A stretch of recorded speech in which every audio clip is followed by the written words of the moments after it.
What's going on, guys? Welcome back to Fishing with Nordbye. Getting ready to go out to the lake today. I got Scout with me, and it is a beautiful 70-degree day. That's right, early February, 70 degrees here in Alabama. I'm loving it.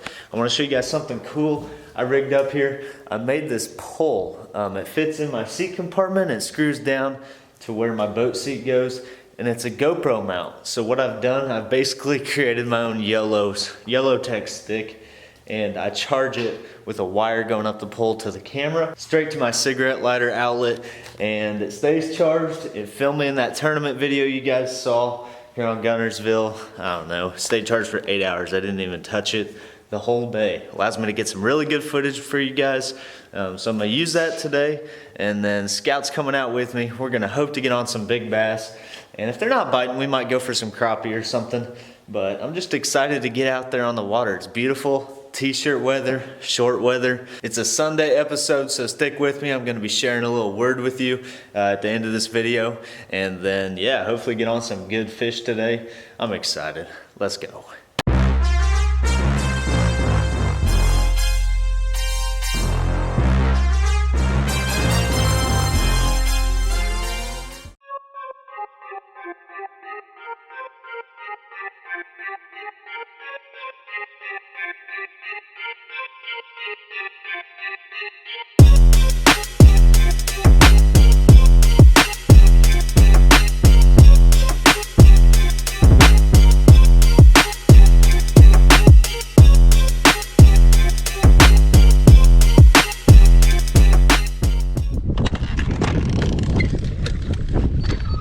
It's 70 degrees here in Alabama today, but the water is only like 48 degrees. So the water's frigid. It's been 46 to 47, but it's still cold. Therefore, I'm throwing the rig to start out and see if we get any hits on it. I'm excited. It's a beautiful day. The wind is crashing into this rock island. It's crashing into the other side. So I'm gonna work my way around to the windy side, probably the better side. We'll see what happens.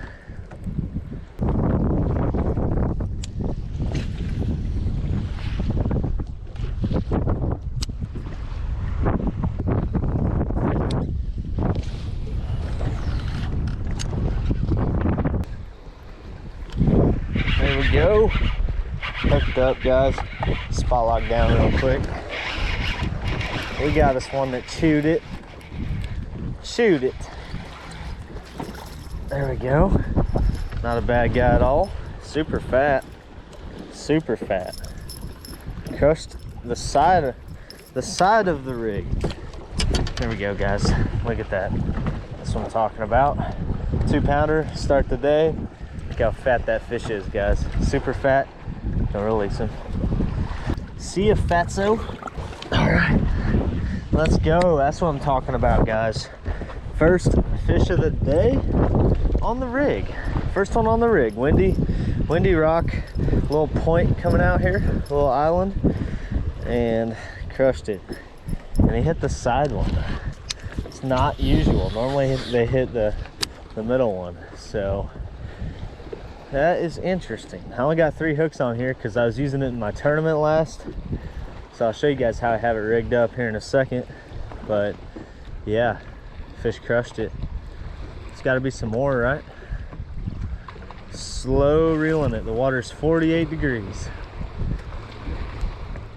So here's how I got it rigged. I got my 2 bottom ones with 3.5-inch Jerky J swims, little shad colors. Middle one with a Reaction Strike 4-inch chunky shad, a little something for them to key in on. Then my top 2 are just screw locks with little weightless swim baits. So I'm using 1/8 ounce on the bottom 2 and 1/4 ounce on this middle one. And that keeps this rig upright in the water with the ones without hooks at the top. That way I'm not missing any of these fish. And that's key to doing your tournaments. You don't want to be missing fish in your tournament.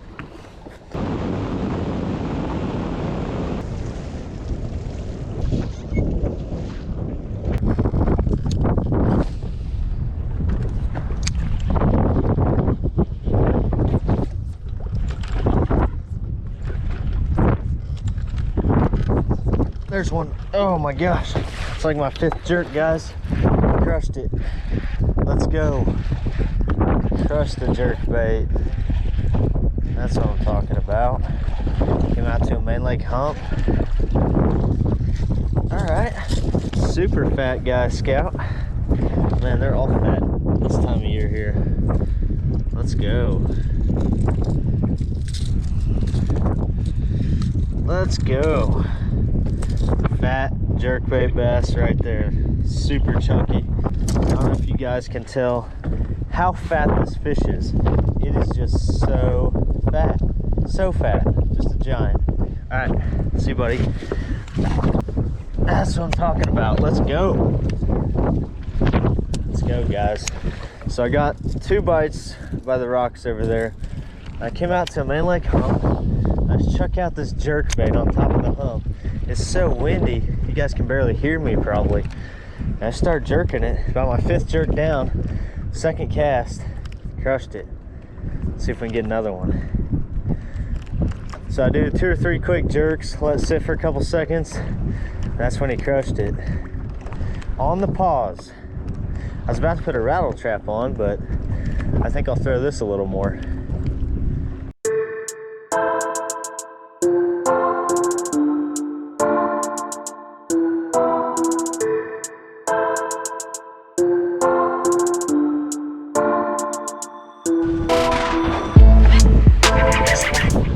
Crushed it, guys. Oh, it's a big one. Stay down. Stay down. Feels huge, guys.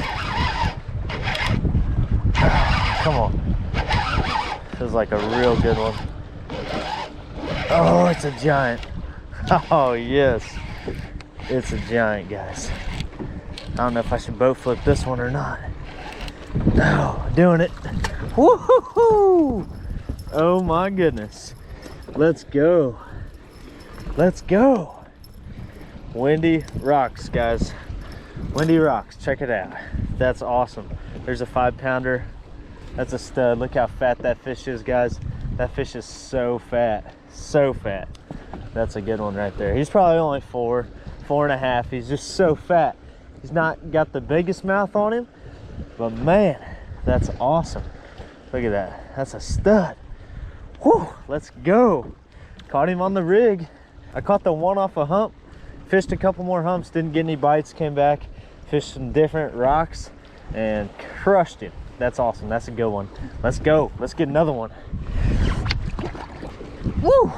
Let's go, guys. Let's go. Let's get another one. You know what's crazy? That fish bit a side hook as well.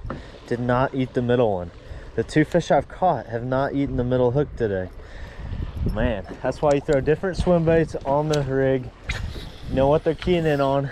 If I really wanted to, I could switch out the rest of my swim baits, put the ones on the side I'm catching them on. That way it looks the same, and I might catch a few more.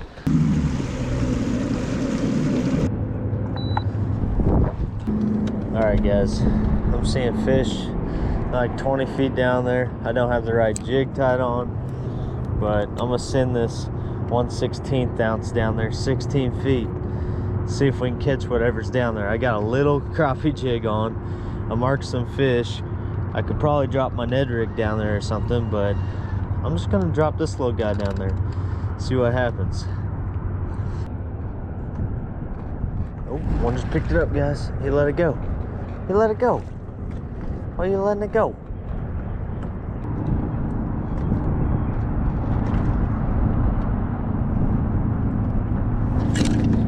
There we go. Hooked up. On the crappie jig. Oh my gosh. I got a monster on. No way. I was seeing marks down on the bottom. So I dropped a crappie jig into the water to see if I could get bit. Oh, sure enough. Look at that. I got something big on, guys. I don't know what it is. Oh, this is cool. Oh, it's a big old drum. Giant drum. Oh my gosh. On ultralight 4-pound test, I got like an 8-pound drum on here, guys. Oh, that's so cool. Oh, come on. I need my net. Got it. Oh, I got off. Whoo, look at that. Little crappie jig just caught an 8-pound drum. I'm gonna drop it back down there, 16 feet, and I'm fishing with a shaky head on this hump, but might as well have my crappie jig down there because I'm just watching the pull tip. It got thumped. That was the second time. That's crazy.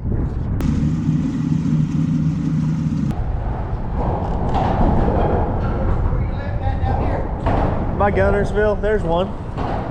Yeah. There's a crappie. There we go. That'll work.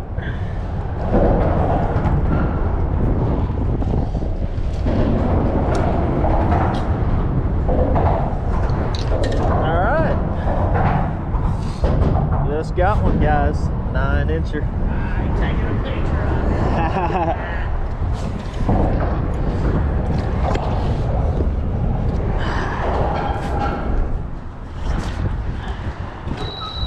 Hope you guys enjoyed today's episode. We caught, I don't know, 3 good bass, a drum. I graphed over some fish on the bottom. I thought they were drum, but they kind of looked like bass, so I dropped down to them real quick. Caught that one on the crappie jig, and then caught the crappie under a bridge. I fished for about 20 minutes around the bridges there, and only had that one bite. There were some guys catching a few here and there, but not very many. Kind of strange. But anyways, hope you guys are enjoying your Sunday. I want to share a little verse I heard with you last Sunday at my church. I'm going to share a few verses. First one, Ephesians 2:10. It says, "For we are God's handiwork, created in Christ Jesus to do good works, which God prepared in advance for us to do." Some versions say we are God's masterpiece. So He's created us all exactly the way He wants us, and we can do good things that He's already planned for us. We're His masterpiece, guys. He's created you for a purpose, me for a purpose, and we need to put our hope in that. And He can use each one of us if we let Him. I know one thing people don't talk about, especially men, is being insecure with ourselves, or we're always comparing ourselves to other people. And do you feel insecure?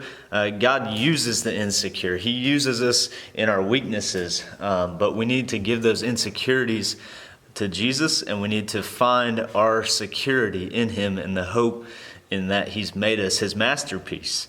So He's made us the way we are. He's given us our gifts, our passions in life, things we desire. You guys shared some awesome dreams with me in that survey you took. That was amazing. And God knows what you've been through. You might say, well, if you know what I've been through, you wouldn't be saying that. You know, God can't use me because I've done this, and that. And that's so untrue. All the more to your testimony, God knows what you've been through. I want to share another verse. Exodus 4:10. It says, "Moses said to the Lord, 'Pardon your servant, Lord. I have never been eloquent, neither in the past, nor since you have spoken to your servant. I am slow of speech and tongue.' The Lord said to him, 'Who gave human beings their mouths? Who makes them deaf or mute? Who gives them sight or makes them blind? Is it not I, the Lord? Now go, I will help you speak and teach you what to say.'" So Moses didn't feel qualified. The man who went to Egypt, led the Israelites out of Egypt, through the Red Sea, watched all these miracles happen. At the beginning, he didn't feel qualified, but because he said okay, and he ended up doing what the Lord wanted him to do, he got to experience all these different miracles and works of the Lord. And not saying all of us are going to experience all of these miracles, but I can definitely look back on my past and tell you where the Lord's had His hand in my life. And it's amazing to look back and see that. What I'm getting at is we can all feel insecure, not worthy, not good enough, not ready for the task that God has for us. But God has made us ready, and He will make us ready through it. So I just want to tell you guys, if you want to find hope in your life, you got to do something bigger than just you. You have to do what God has called you to do. You have to take a step of faith. Peter, he's the only one who ever walked on water. And we look at him like, yeah, he sank, but really he walked on water. And none of the other guys in the boat even did that. And he denied Jesus 3 times, guys. So we're all going to stumble, but we can still take that step of faith and where the Lord's calling us. So I just want to end with, to have purpose, you have to know the one who gives purpose, and that is Jesus, that is the Lord. So just be encouraged, guys, and take a step of faith this week, and just dig into the Word, pray, try to listen to the Holy Spirit where He's leading you, and take a step of faith and see what good comes out of it and where the Lord leads you. And let me know what God's doing in your life down below. I want to know. So anyways, hope you guys enjoyed this video. We're going to go fishing some more this week, so stay tuned. I also want to say, if you're interested in supporting my YouTube channel and what God's doing here on Fishing with Nordbye, it's pretty amazing, but I just want to keep doing it for Him. But you're able to become a patron and support my channel. I'll put that link down below if that's something you're interested in. And yeah, subscribe if you haven't. I appreciate you watching this video, and we'll catch you next time here on Fishing with Nordbye.